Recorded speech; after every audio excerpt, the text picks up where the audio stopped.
Qadrli do'stlar, aeroport Eko shaharda kottej sotuvga chiqyapti, 6 sotix.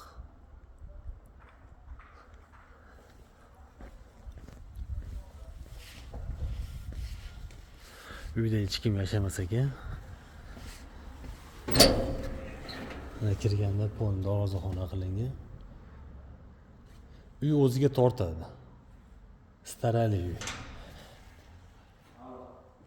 Ijaraga so'rab kelishganda ham bermagan ekan uyga egasi. Ikkita 3ta mashina bemalol. Yoniga qurilish qilaman desa ham bemalol.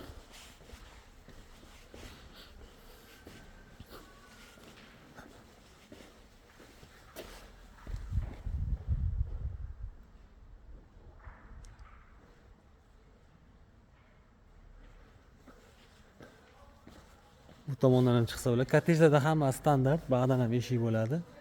Bu tomonda tualetna kladovka bo'ladi, tashqariniki. Mana qanday chiroyli bo'lib turibdi. Olingandan beri shu darvozaxona qilingan ekan. Turibdi, 70 million, 60 million krediti bor, uni yopib beraman deyapti egasi. Shunday chiroyli bo'lib turadi. Kreditlarga yopib beraman deyapti. Hozir uyni ichiga kiramiz.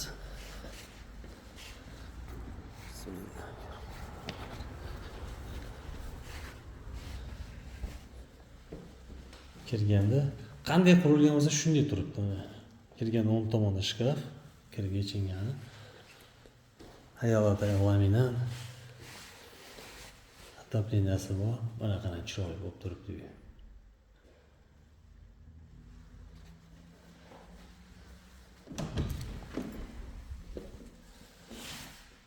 Ba'da endi bitta xona qilinadi, baribir biz o'zbekchilikda bizga ko'proq xona kerak. Va oshxona keng katta. Olgan odam oshxonani bu yoqqa chiqaradi baribir. Bunaqa. Baxt so'ra qilingan ekan.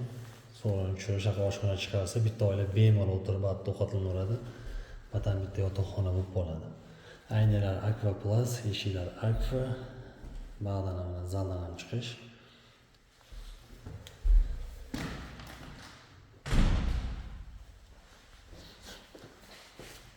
Kreditlarni bekitib, nomlariga o'tkazib beraman deyapti egasi.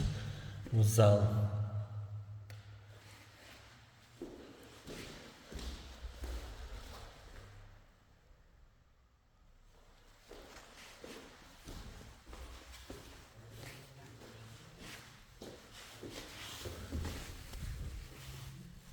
Sanuzi.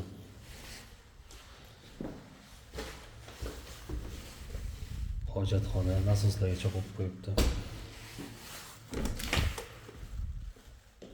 Ba'da yana bitta xona, konditsioner bor ekan. Kalendar 2021da 2020da ilingan ekan.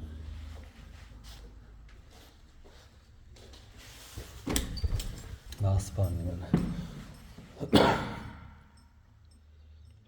Shu holatda azizlar, kottej so'raganlarga aeroport Ekapena joylashgan, mahallasi zo'r, Eko shahar ham yaqin, maktab, bog'cha juda ham yaqin, shunday chiqqanda Eko shahar. Pullari kelishilgan holatda kreditlarni yopib beraman deyapti. Uni yopib, nomlariga o'tkazib ketaman deyapti.